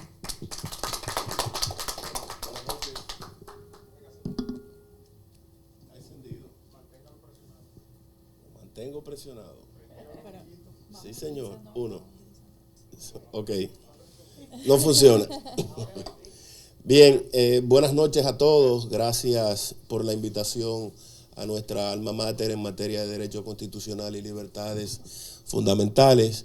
Gracias a nuestra rectora, la doctora Pimentel. Gracias al magistrado Hermógenes Acosta, nuestro profesor.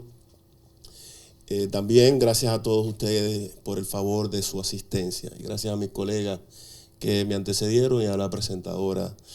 Esto es un resumen del resumen, no se asusten. Tengo algunas puntualizaciones porque no quiero apelar a la memoria y quisiera tocar algunos elementos sustanciales del tema que nos ocupa. Esto así porque es muy actual nuestro tema de tesis con relación a eventos que se están suscitando en la República Dominicana en los momentos actuales. Citando nuevamente el artículo 16 de la Declaración de los Derechos del Hombre de 1789, nos despierta la preocupación de determinar en nuestra investigación si realmente este derecho de elegir y ser elegido debería ser considerado un derecho fundamental o no. Esa fue la principal preocupación de nosotros. En la Constitución de la República Dominicana está contenida en el catálogo de derechos, sin embargo, considerado como un derecho civil y político, más que como un derecho fundamental. Pero, si tomamos en consideración la expresión de nuestro colega Natanael, un Estado en donde no existen los contrapesos del Estado, entonces no puede ser considerado un Estado de derecho. Y si el elemento fundamental sobre la base del cual hay consenso a nivel de todos los entendidos de la materia es la existencia de democracia para que haya garantía de derechos fundamentales. En donde no hay democracia, no hay Estado de Derecho y no hay garantía de derechos fundamentales. De ahí mi teoría, que aunque no está contenido como un derecho fundamental, es el más fundamental de los derechos fundamentales. Porque sin él no obtendríamos los demás. En la República Dominicana nosotros tenemos una historia de hiperpresidencialismo, presidencialismo, y no voy a entrar en el detalle del análisis profundo que hicimos dentro de la tesis y el análisis también y el recorrido histórico que nos dio Natanael, pero yo me preocupé por ir un poquito más allá de 1844 y ver cuáles fueron los textos que a nivel constitucional normaron el espacio territorial que hoy comprende la República Dominicana. Y pude descubrir algunos elementos que son sustanciales, que normaron el espacio de lo que hoy comprende la República Dominicana. No voy a entrar en el detalle, pero eso se remonta a la Constitución de Cádiz de 1812, a la Constitución francesa, el Código de Napoleón, y un sinnúmero de textos que normaron el aspecto constitucional en la República Dominicana y el modo de ejercer el derecho a elegir y ser elegido. Bien,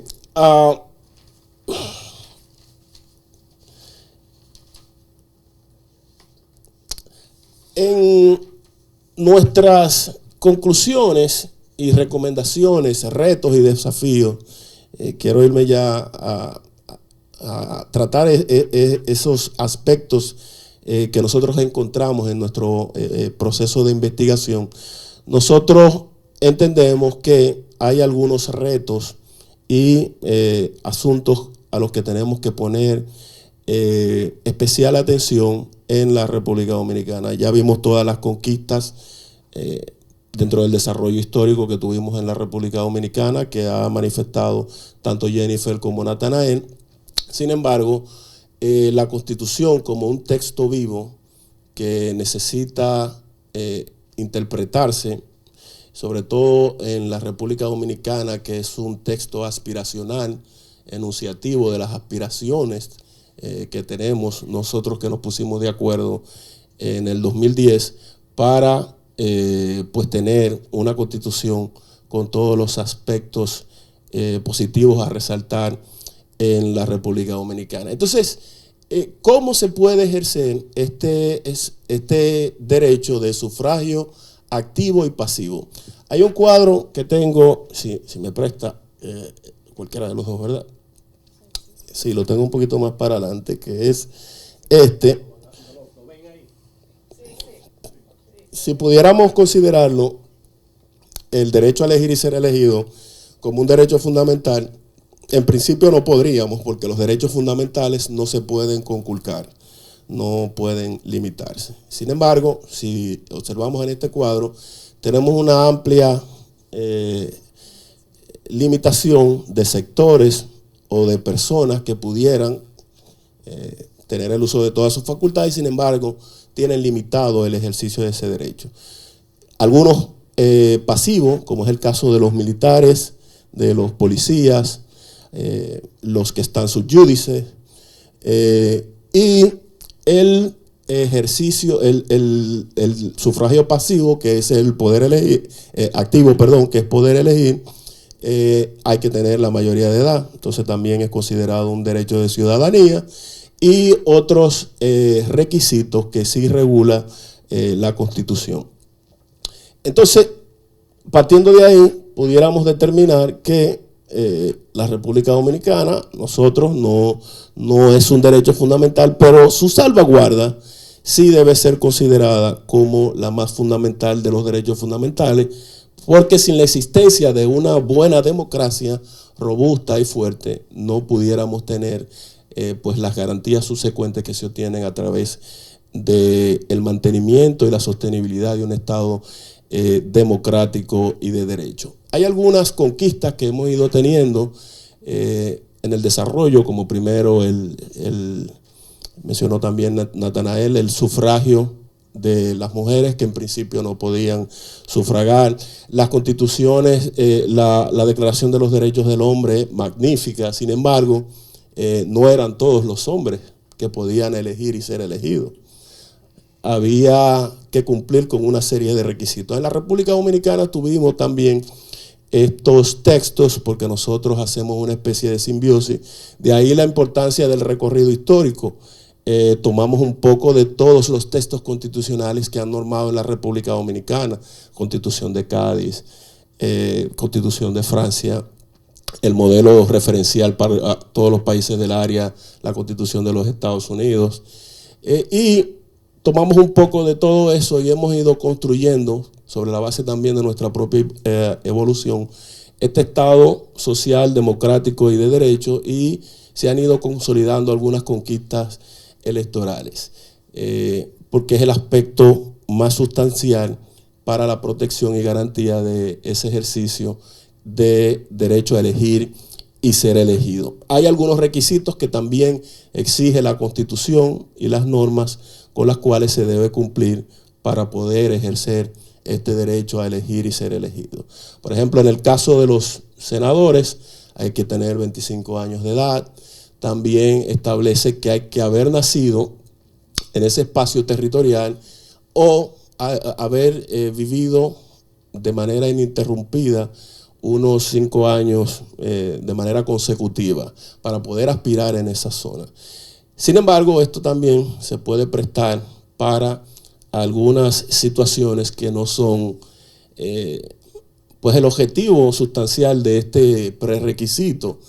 hemos visto, y voy a tratar de hacerlo de la manera más cauta posible, porque es un señalamiento que me hizo el profesor en la evaluación de la tesis. Hay lugares en donde tenemos caciques políticos, jefes políticos, que aprovechando este tipo de estrategia, pues entonces se vulnera ese derecho fundamental y deja de ser un derecho equitativo, como lo establece el artículo 39 de la Constitución, que no debe haber ningún tipo de discriminación ni limitación. Sin embargo, el poder económico o el poder político puede inclinar la balanza en favor de unos y en perjuicio de otros. Y hemos visto como personas sin ningún vínculo social, sin ningún vínculo político con una comunidad, logran imponerse a lo interno de sus organizaciones políticas y posteriormente imponerse como representantes de una comunidad a la que en esencia no representan. Y deberíamos tener algún tipo de mecanismo que pudiera evitar que ese tipo de situaciones sean tan recurrentes. También vemos como la conquista del derecho de democracia, del derecho a elegir y ser elegido, es una negación tácita a lo que es la monarquía, la elección divina de un representante que nos cayó del cielo y que tenemos que seguirlo y respetarlo porque es el designio de una autoridad divina. Entonces la democracia no puede replicar esos vicios, tiene que seguir siendo una negación de eso. Entonces vemos como en las organizaciones políticas de manera recurrente los hijos de aquellos políticos que han estado en el ejercicio o que están en una posición de mando, logran ejercerse las posiciones y la representación. Claro, esa regla tiene sus excepciones. Hay gente con el talento, la capacidad y la vocación del servicio. Pero los vemos mucho más a nivel de mandos medios como puestos legislativos de dirección de distrito municipal, de alcaldes, regidores, los jefes políticos de un área o de una institución pública abusan del ejercicio de las prerrogativas que tienen a su disposición e imponen primero a lo interno de sus organizaciones políticas a esas personas que probablemente en muchos casos no tienen ni la vocación ni la capacidad para ejercer esa función excelsa que es el servicio público a través de las funciones públicas. Sin embargo, se nos cuelan. Hay algunas limitaciones que, no obstante, los textos complementarios de la Constitución en materia electoral, la Ley 275/97, la Ley 33-18, la Ley Electoral del 2019, reiteraron algunos aspectos que a nuestro parecer fortalecen el nivel de discrecionalidad a lo interno de las organizaciones políticas. Esta ley y la propia Constitución señala que el derecho a elegir y ser elegido debe ser libre y no debe tener otras organizaciones. Sin embargo, estos textos obligan a las personas que quieren participar como una oferta electoral a tener que militar en una organización política. Y esas organizaciones políticas también tienen sus requisitos internos y obligan a sus miembros a tener que militar por un cierto tiempo hasta que puedan llegar a poder ser presentados como una oferta electoral. Y eso también es otra limitación al ejercicio efectivo del derecho a elegir y ser elegido. Quizás la salida a este elemento hubiese sido la oportunidad que plantea la ley electoral y la ley 33-18 de que se pudieran presentar en coyunturas especiales propuestas que no estuvieran afiliadas a organizaciones políticas tradicionales. Sin embargo, los prerequisitos que establece la Junta Central Electoral son básicamente los mismos que para conformar una organización política nueva. Entonces no vale la pena. También el esfuerzo de exigir el 2% de la matrícula de la última elección para poder presentar una nueva oferta electoral es contraproducente, nos parece incluso un despropósito, porque la mayoría de esas organizaciones nuevas consiguen el 2% de firmas, pero cuando van al torneo electoral no alcanzan ni siquiera el 1%.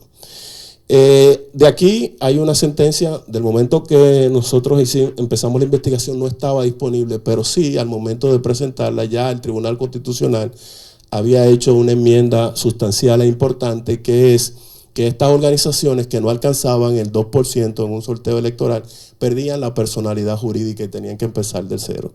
Eso fue decidido y rectificado por el Tribunal Constitucional. Y es un paso de avance en ese sentido. Sin embargo, todavía el requisito previo, tanto para las organizaciones nuevas como para las organizaciones no tradicionales o coyunturales que van a presentar una propuesta local, por ejemplo, en la circunscripción 1 del Distrito Nacional o en la circunscripción 3 de Santo Domingo Este, pudieran presentar una oferta puntual. Y entonces tienen la limitación de que tienen que cumplir con este sinnúmero de requisitos que vuelven el camino tortuoso. Probablemente esto se debe a que quienes hacen las normas son miembros de organizaciones tradicionales y evidentemente, como decía mi abuelo, nadie afila cuchillo para su propia garganta. Entonces, otro aspecto importante que entendemos debe ser revisado y corregido es el porcentaje de reserva que hacen las organizaciones políticas de las carteras que presentan al electorado. Esto es importante para las organizaciones políticas porque les permite hacer alianzas, pero esas alianzas coyunturales no siempre son positivas. ¿Por qué no han sido positivas? Porque han sido utilizadas como un mecanismo que impide a las organizaciones pequeñas crecer y presentarse. Lo primero es que las organizaciones pequeñas, si no lograban, afortunadamente ya fue corregido, tenían que pactar obligatoriamente con las organizaciones grandes para poder conservar la personalidad jurídica, logrando al menos un escaño. Sin embargo, hay otro aspecto. Se establecieron las diputaciones nacionales. Este aspecto es sumamente importante porque las diputaciones nacionales son un elemento que se utiliza en otros países para garantizar la representación de organizaciones o espacios de expresión pequeños que no cuentan con la fortaleza de una estructura a nivel nacional grande. Y desafortunadamente, aprovechando lo mismo que mencioné hace un ratito, de quienes hacen las leyes, hicieron una adaptación a esa normativa que impide que las organizaciones pequeñas se agencien de esas diputaciones nacionales. Y desde que se estatuyó en la Constitución hasta la fecha, casi todas han sobrecaído en las grandes organizaciones políticas o en organizaciones aliadas a esas grandes organizaciones políticas, cuando deberían estar en manos de las organizaciones pequeñas. Cito un caso concreto. Por ejemplo, en la elección anterior a esta, el partido Alianza País había sacado 88,000 votos. Sin embargo, eso representaba 1.73%. No sacó ningún diputado, ningún senador. Y si no hubiese conseguido un regidor, hubiera perdido la personalidad jurídica. Sin embargo, en Pedernales, un senador obtiene la senaduría con 7,000 votos y un diputado con 3,506 votos. Es desproporcional que también al partido donde milita ese senador y ese diputado vaya a la Diputación Nacional. Debería ir a un espacio de expresión más pequeño, aunque no alcance el 2%. Deberían tener acceso a eso. Una gran conquista que está establecida en esta nueva normativa es el aumento del porcentaje en la participación obligatoria para las mujeres y los jóvenes. Anteriormente era del 30 y el 10%, fue aumentado a un 40 y a un 10. Esta es una discriminación positiva, pero hay que tener cuidado con las discriminaciones positivas porque de perpetuarse, de permanecer en el tiempo, pueden convertirse en discriminatoria para el sector opuesto. Y de ahí que la aventura y las travesuras de los jefes políticos que han utilizado estas prerrogativas no aspiran ellos, pero ponen a su esposa, que no tiene ni la estructura ni la vocación política para que sea la candidata, pero todos sabemos que el poder detrás del trono es de ese jefe político que está buscando una vía más fácil y expresa para acceder al poder público de esa elección de sufragio pasivo. Hay otros grupos que tampoco fueron tomados en consideración, que deberían ser incluidos.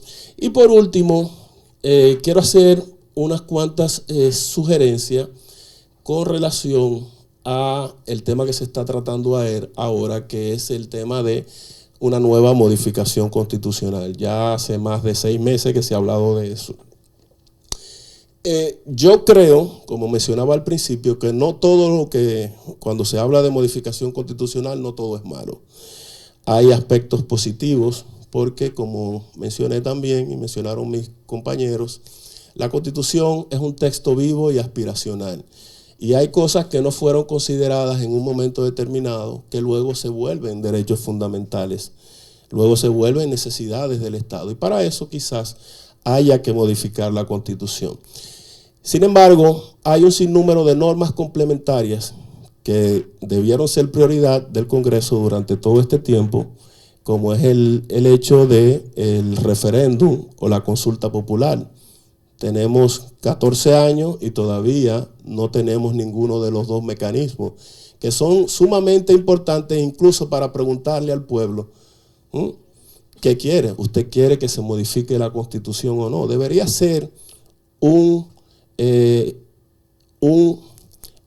elemento sustancial y fundamental para saber si vamos a modificar la Constitución o no. Y nuestros legisladores han quedado a deber en ese tema. Creo que tenemos que legislar en ese sentido y también creo que sí hay que modificar la Constitución, sobre todo por el siguiente tema.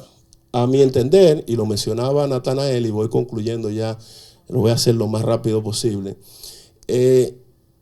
Si no hay contrapeso entre los poderes del Estado, no hay Estado de Derecho. Si no hay Estado de Derecho, no hay democracia. Y si no hay democracia, no hay garantía de los derechos fundamentales. Históricamente, en la República Dominicana ha existido la cohabitación. Por un tema emocional, quizás, el partido que logra, y por el hiperpresidencialismo también, el partido que logra el Ejecutivo arrastra el Senado y arrastra la Cámara de Diputados. Eso impide que ese rol de contrapeso sea jugado de manera efectiva por el segundo poder del Estado, que es el poder legislativo. Mi propuesta en ese sentido, y la planteo en mi tesis, es que el Congreso se ha renovado igual que las altas cortes por tercio.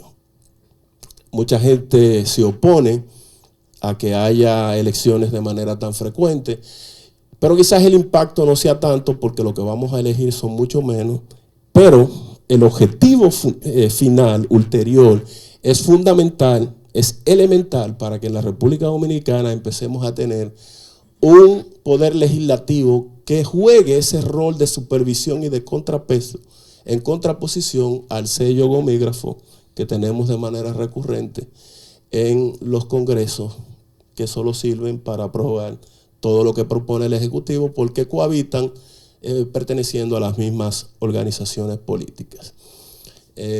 Muchas gracias a todos. La conclusión, vuelvo y la repito, creo que la dije al principio, es que aunque el derecho a elegir y ser elegido, el sufragio activo y pasivo, no es considerado como un derecho fundamental por la importancia ulterior que tiene en la garantía de la existencia mismo del Estado social, democrático y de derecho, es el más fundamental de los derechos fundamentales. Muchas gracias. Muchísimas gracias a Yaciel Pimentel por sus palabras y por su reflexión en torno al derecho a elegir y a ser elegido. Vamos a dar paso a nuestros comentarios, reflexión final y conclusiones de la mano del magistrado Hermógenes Acosta.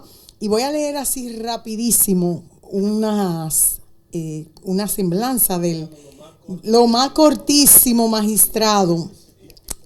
Es licenciado en Derecho de la Universidad Autónoma de Santo Domingo, estudio de posgrado, máster en Derecho Empresarial y Legislación Económica de la Pontificia Universidad Católica Madre y Maestra. Además, en Derecho Privado francés, europeo e internacional de la Universidad Panteón Sorbonne París II. Hasta ahí. Gracias por estar aquí. Vamos a dar paso a su espacio.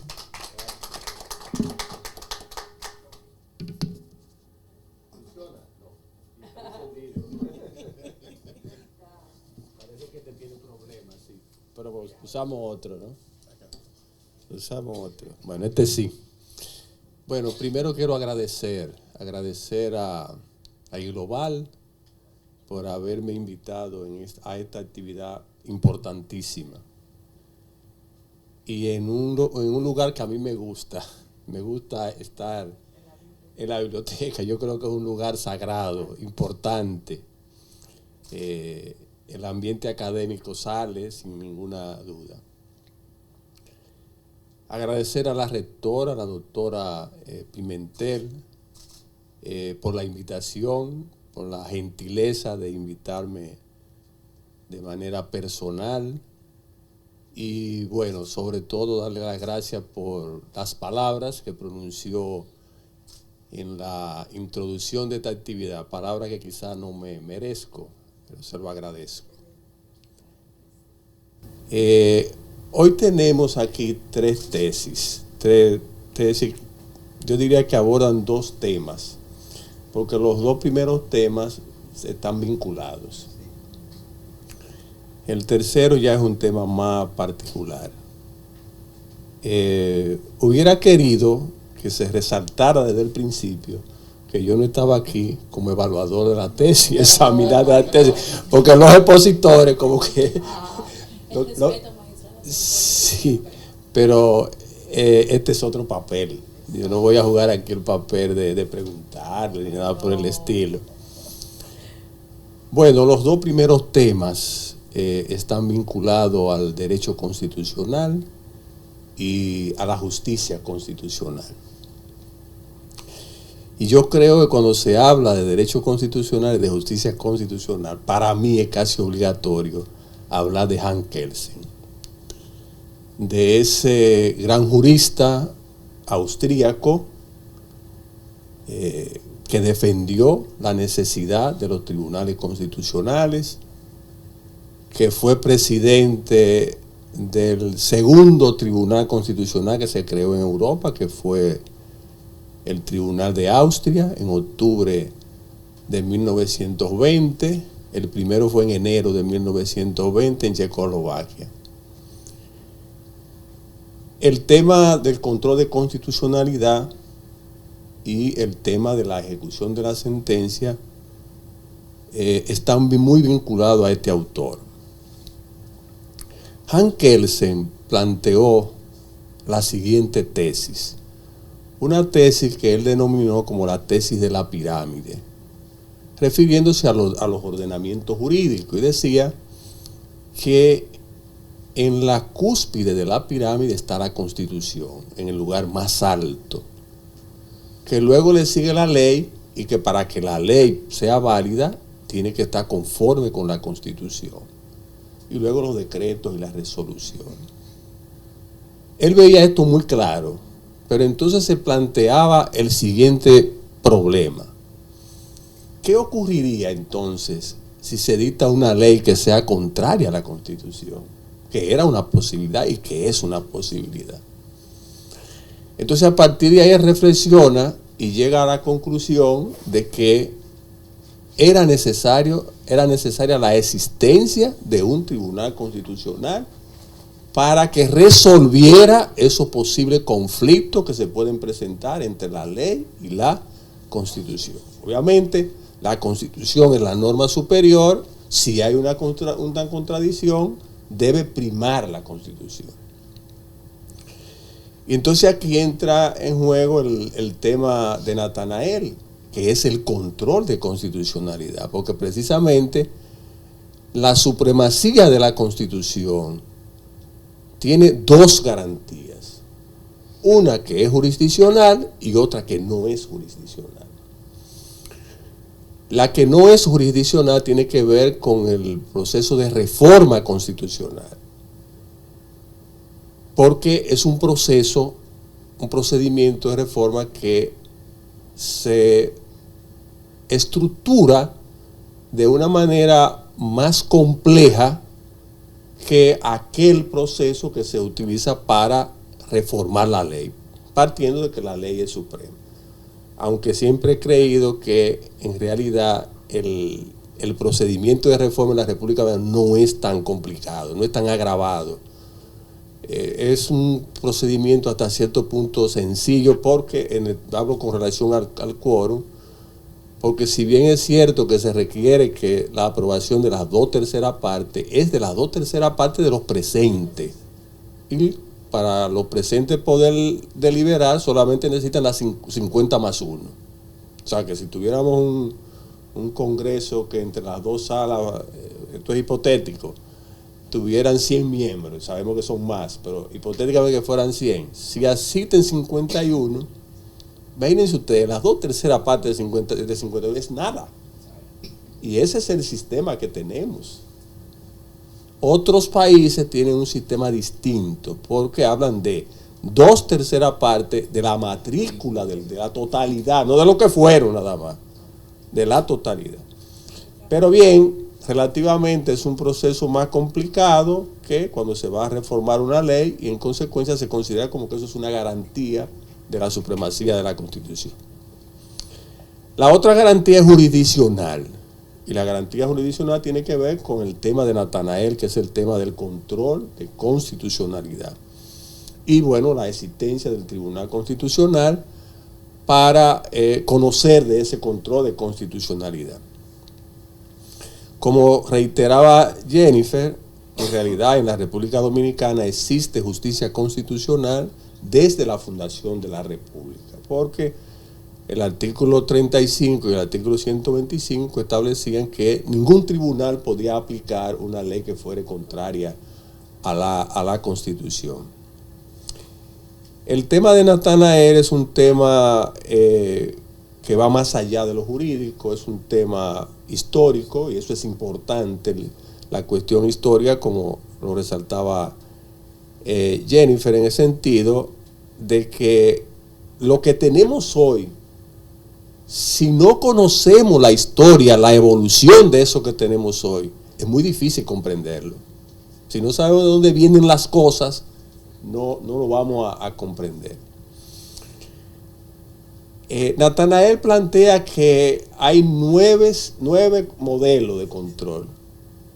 Yo creo que no hay tanto. Quizás alguno de esos modelos que tú planteas que pudiera revisarse, porque para mí esencialmente hay 3 modelos, que es el concentrado, que nos viene de Europa, creación de Hans Kelsen. Y ese control concentrado lo que significa es que la competencia para conocer del control de control se le asigna a un órgano en específico. En el caso nuestro, al Tribunal Constitucional. Y el otro modelo es el que tiene que ver con el control difuso, que es un control que tiene, un modelo que tiene su origen en los Estados Unidos, sobre todo con la sentencia de la Corte Suprema de los Estados Unidos de 1803, donde esa corte establece claramente que cuando un juez va a conocer de un caso, advierte que hay una contradicción entre la norma y la Constitución, no debe aplicar la norma, sino que debe aplicar la Constitución. Y se conoce como control difuso porque es un control que no lo ejerce un órgano en exclusivo, sino cualquier juez donde se presente la situación. Creo que puede haber un tercer modelo, que sería, tú lo mencionas, que es un modelo mixto, que es el que nosotros tenemos, porque cohabita el control difuso con el control concentrado. Sobre las sugerencias que hace, sobre todo las vinculadas al Tribunal Constitucional, comparto sobre todo la que tiene que ver con la estructura del Tribunal Constitucional, que creo que es una estructura muy complicada, una estructura que no veo yo ninguna posibilidad, y quizás puedo hablar por la experiencia, de que los casos se puedan resolver en tiempo razonable. Porque 13, conseguir 9 votos de 13, eso es difícil. Se lo digo yo, que tuve que llevar muchas veces un proyecto de sentencia, se sometía, no estaban los votos, volvía, y no, eso pasa, eso es complicado, porque 9 de 13 más de las 2/3 partes. Sí, pero además que no siempre estábamos los 13, porque los jueces le toca vacaciones a uno, está de licencia, o sea, muchas veces nosotros funcionamos muchas veces con 9, y bastaba con que uno no estuviera de acuerdo y ya no había decisión.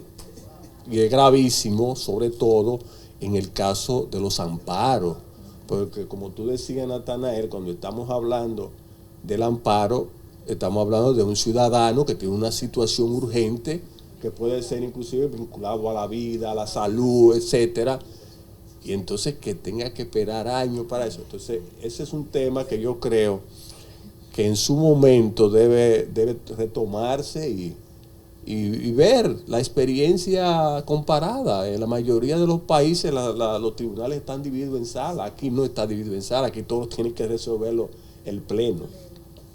Imagínense la Suprema Corte de Justicia, magistrado Franklin Conceición, que no estuviera dividida en sala, que el Pleno tuviera que reunirse para resolver los miles de casos que llegan en materia penal, en materia civil.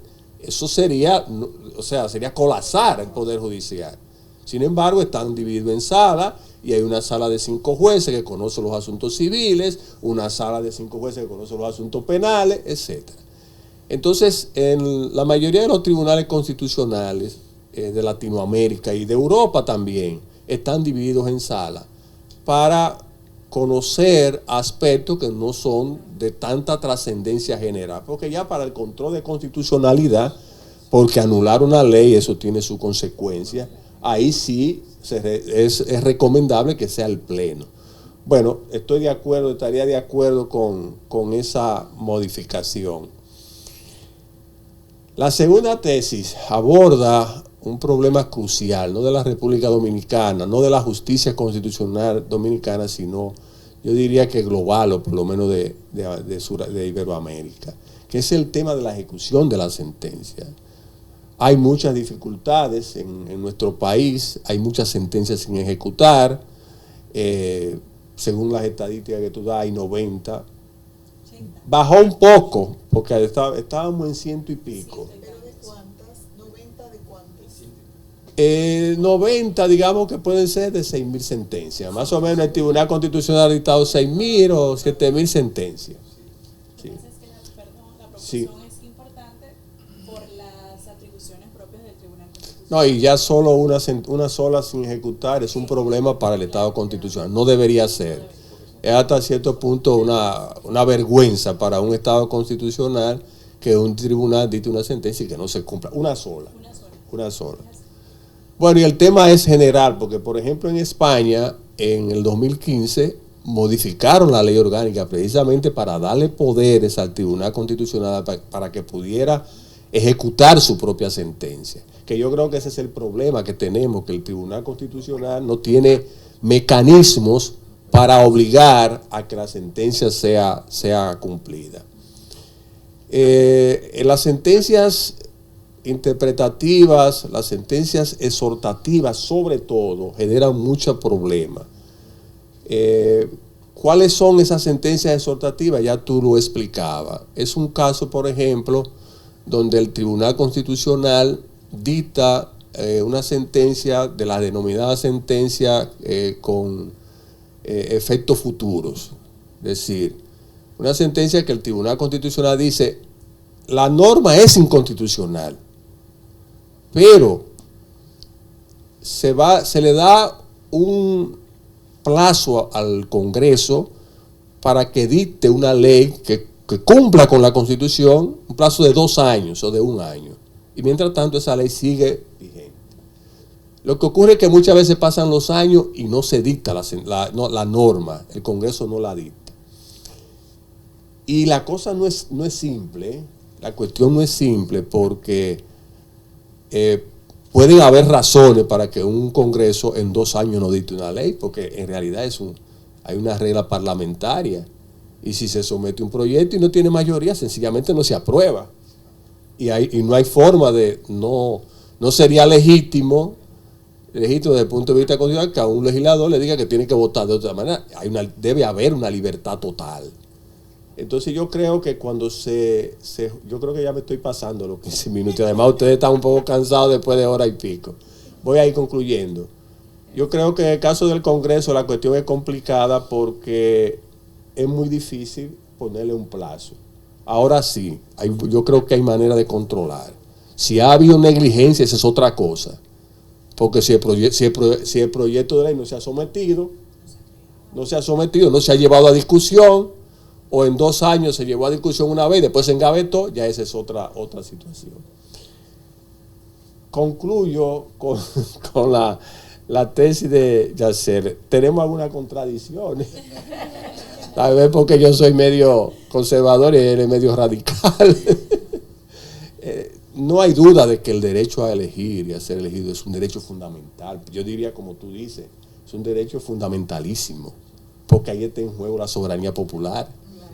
Es decir, el principio de la soberanía, de donde emana todos los poderes del pueblo. Y si no tiene posibilidad de elegir, de votar, de participar, entonces la esencia de la democracia desaparece. Aunque es un derecho fundamental, y con esto termino, puede tener limitaciones.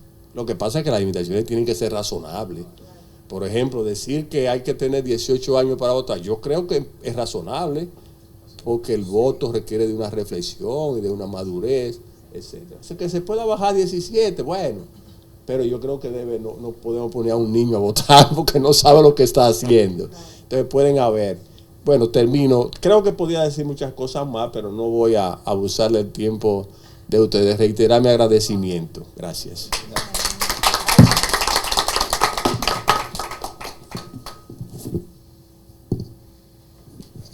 Preguntas, comentarios. Un comentario. Vamos a darle la palabra a la rectora. Adelante. Bueno, agradecer. No soy del área del derecho, pero sí es apasionante. Es lo que yo veo. Cómo ustedes manejan con tanta propiedad temas tan sutiles desde un punto de vista, pero tan profundos desde otro punto de vista. Y cómo todo este tejido jurídico es lo que constituye el tejido social de un pueblo, de una sociedad, y cómo llegar a la madurez institucional cuesta tanto. Son procesos, de larga data, como, no sé, los padres fundadores de la República, desde aquel momento soñaron, ese imaginario de que ustedes hablan, es algo aspiracional, y eso en el fondo también me da un poquito de tristeza, porque cuánto camino falta por recorrer para alcanzar esa utopía, yo diría, ¿verdad?, de un Estado perfecto de derecho, con inclusión, participación, democracia, respeto a las libertades, en fin, pero creo que hemos trillado un camino que también nos deja muchas lecciones aprendidas. Creo que también llevamos ya varios años de estabilidad, por lo menos en alternabilidad en el ejercicio del poder. Yo creo que eso es un gran avance. De todas maneras nos falta mucho. Ojalá que nuestros jóvenes se interesen por la vida política, por la participación, por hacerse también parte, yo diría, de este legado, y tener el deseo de continuar. Los que no desechen participar en la vida política, que aprovechemos todos estos escenarios que la Constitución pues nos provee. Es decir, que yo creo que esa es una tarea que todavía queda pendiente, que ojalá podamos promover en ellos ese amor por la Constitución y ese amor y vehemencia por la participación y por la lucha por el respeto de esas libertades fundamentales. Así es que excelente, lástima que es un público tan pequeño, pero esto realmente fue un banquete desde el punto de vista académico y cognoscitivo. Quería cerrar con me permiten, un pequeño testimonio. En mi familia hay una propiedad X, esa propiedad mi padre la adquirió con un título legalizado y todo, con 60, 70 años. Una persona, un grupo de personas en algún momento alegó que esa propiedad era de ellos y sencillamente presenta un recibo de una supuesta compra en el año 1800 y tanto. Y ahí se inicia un proceso. Entonces yo digo, ¿no habrá alguna figura jurídica que haga una especie de valoración de si yo puedo, ¿cómo yo diría?, recurrir a algo sin tener la calidad para hacer esa demanda? Porque si alguien dice, esto es mío, exacto, y usted le da, ¿verdad?, aquiescencia para que inicie un proceso, pues eso no se sabe cómo terminará. Lo que le quiero comentar es que eso fue a un tribunal de primera instancia que favoreció el título legal que tenía mi padre, en este caso. Luego eso siguió a una corte de apelación, vuelve y nos dan otra vez el derecho. Eso sigue a un tribunal, creo que de casación, que se llama, y vuelve y emite otra resolución, otra sentencia que nos vuelve y nos da el derecho, y eso llega hasta la Suprema Corte de Justicia. Oigan bien, pasaron 12 años, todo ese tiempo de presión, de tensión, de ansiedad, también de dolor moral, porque es un cuestionamiento ante algo que no tiene sentido desde el punto de vista legal. Entonces yo decía, caray, pero alguien tiene que calificar o precalificar si algo debe someterse a esta cosa, porque, bueno, en conclusión, termina ese proceso, 12 años a la Suprema Corte, y al final el Estado se apropió la expropió, no, la declaró de utilidad pública. Entonces yo digo, caramba, cuánto se sufre, cuánto tiempo toma en derecho, o sea, tu poder como llegar a una sentencia justa. Y en algunos de los casos, no soy abogada, no lo puedo interpretar bien, no sé si es en tu comparecencia o en el de la doctora que habló sobre eso. Entonces, ¿quién rezarse moralmente? Aquella persona que dedicó 10 años, 15 años de su vida, ¿verdad?, en un proceso interminable, los costos emocionales, morales, económicos. Entonces, habría que ver en ese sentido hasta dónde llega, no sé, el derecho de una persona o de otra en un litigio y cómo, no sé, garantizar esos derechos. De todas maneras, al final, ahí vino el Estado, se llevó eso y estamos luchando entonces para que nos resarce económicamente y nos retribuyan lo que nos corresponde por derecho. Pero de todas maneras, al final, es lo que menos importa, el dinero. Lo que importa es que el nombre de mi padre se esclareció y se respetó. Entonces, porque no quería que quedara una duda de que eso no estaba adquirido legalmente. Pero eso es un tema, las tierras, muy complicado, los derechos de propiedad. Bueno, y agradecerles infinitamente a todos.